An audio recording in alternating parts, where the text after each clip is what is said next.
When I first saw this car, I thought maybe we should make a silent film about it. I feel like talking about it is distracting you, the viewer, from just looking at it. But making a silent film would be a big pity indeed, because you wouldn't get to hear this.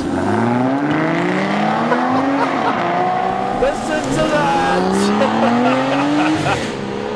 Oh, I want to hear more of that. I want to hear a lot more of that.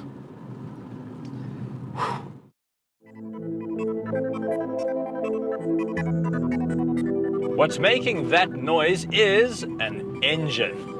Specifically a 6-litre V12 with 410 kilowatts, which isn't monumental. It's about the same as an Audi R8 V10. 0 to 100 comes up in 4.9 seconds, which again, not incredibly fast. I was in a Range Rover last week, which did it in 5.3 seconds. But you can get about 1 million horsepower out of a 6-litre V12. And I just get the feeling that Aston Martin didn't want to. I guess we have to accept that 4-door, 4-seater supercars are a thing now. Ferrari's got one, Maserati have had one for a while, Porsche have the Panamera. But are any of them this beautiful? Not a chance. The thing is, when you build a 2-door supercar, no one really cares if all you can fit in the back seats are circus performers and 4-year-olds.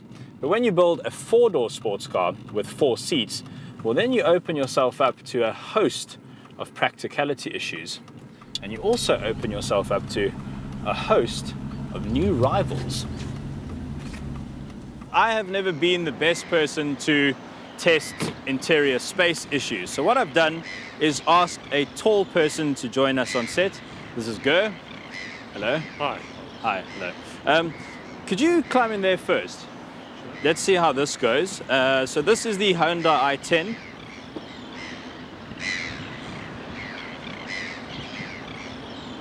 All right, the back of an i10. How are you doing there? Yeah, comfy. Any aches and pains? No, No cramps? No? Looks like you've got enough headroom.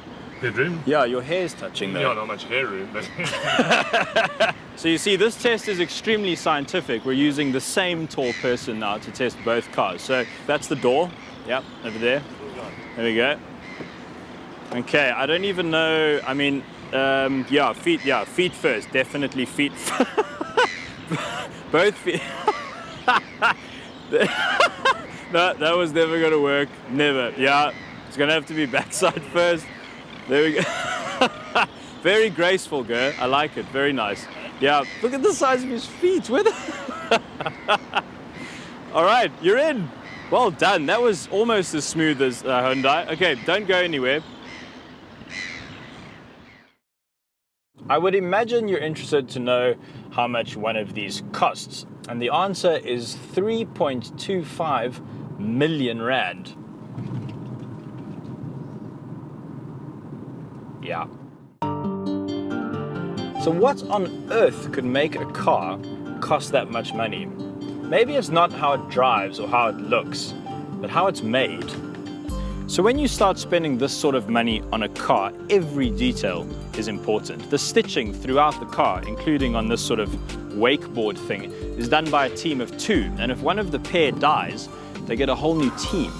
This haunch, this beautiful arch over the rear wheels, is shaped by hand. A man stands over there and a man stands over here, and together they work the aluminium into the shape that they like. The coupe form is created by making the rear glass and the front glass touch each other to hide the B-pillar. Very clever, that.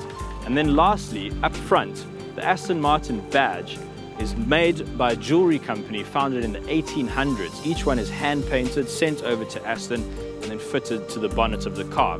And once that happens, a final inspection is done. The person who does that final inspection signs their name on a plate, which is fitted to the car. And if you like, you can fly over to Aston Martin in the UK and meet that person.